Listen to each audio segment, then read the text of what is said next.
Assalamualaikum warahmatullahi wabarakatuh. Terima kasih sebelumnya kepada teman-teman dan kepada Bu Pris selaku dosen mata kuliah metode penelitian yang sudah menunggu aku, dan juga sekarang aku akan memaparkan materi yang sedang aku teliti saat ini. Oke, menurut Statista Mintel Food Industry Executive 2024, makanan sehat itu rata-rata tumbuhnya di 6-8% per tahun. Nah, sekarang tuh lagi marak-maraknya banget buat orang-orang tuh berlomba-lomba untuk makan makanan sehat, Bu. Selain untuk makanan sehat, dia juga mengatur pola hidupnya agar lebih sehat lagi. Nah, konsumen kini lebih memilih makanan ringan, rendah digoreng, dan berbahan alami. Menurut Jurnal Pangan dan Gizi, volume 12 nomor 3 2023, hasil uji coba pada keripik bayam panggang menunggu lemaknya hanya 1,2%, jauh lebih rendah daripada keripik goreng yang mencapai 35-40%-nya. Nah, tengah meningkatnya kesadaran masyarakat akan pola hidup sehat terhadap produk makanan yang rendah lemak ini semakin tinggi. Salah satu muncul masyarakat yaitu keripik bayam tanpa minyak, karena selain rasanya juga enak, masih diterima konsumen gitu Bu rasanya ya. Alternatif cemilan ini bisa dibandingkan keripik yang biasanya digoreng gitu.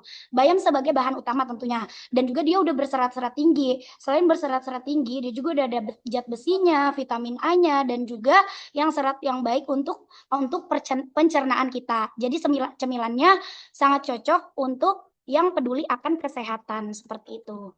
Dan rumusan masalah di sini, bentar Bu, bentar.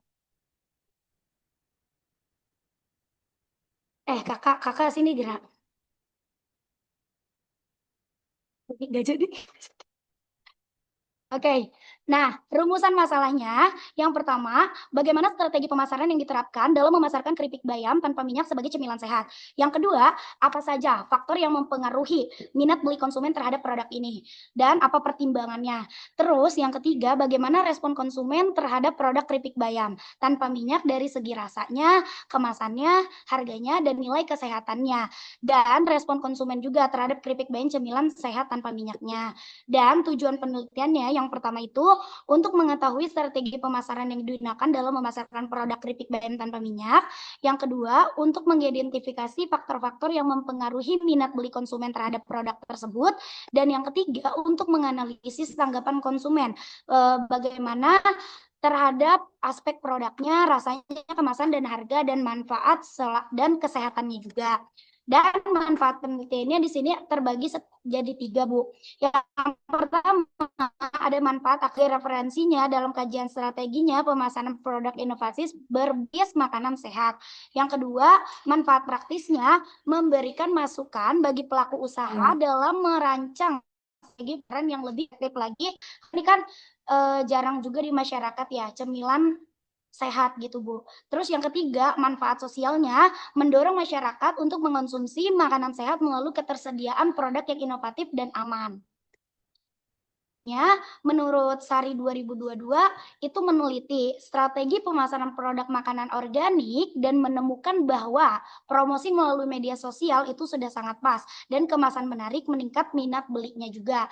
Terus menurut Prataman 2023 melakukan riset terhadap cemilan rendah minyak menunjukkan bahwa informasi gizi pada label mempengaruhi keputusan pembelian. Dan menurut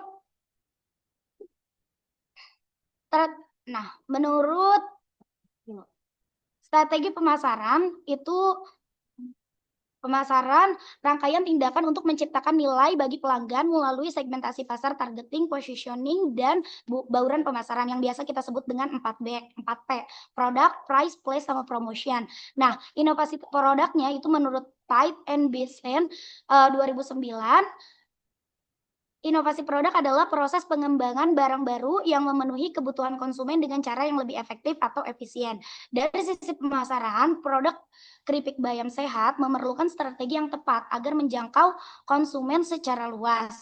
Dan strategi pemasaran yang dapat digunakan adalah pemasaran digital seperti melalui media sosial, e-commerce, serta endorsement atau influencer-influencer yang lagi meningkatkan konten kesehatan gitu. Terus di sini ada metode penelitiannya. Yang pertama ada lokasi dan waktu penelitiannya. Penelitian ini dilakukan di wilayah kota, yaitu Jakarta, yang memiliki tingkat kesadaran tinggi terhadap gaya hidup sehat pada bulan Juli sampai Agustus 2025. Dan jenis sumber datanya itu sekunder dan primer. Penelitian ini menggunakan pendekatan kuantitatif dengan jenis penelitian deskriptif. Data dikumpulkan untuk menggambarkan strategi pemasaran dan respon konsumen terhadap produk inovatif.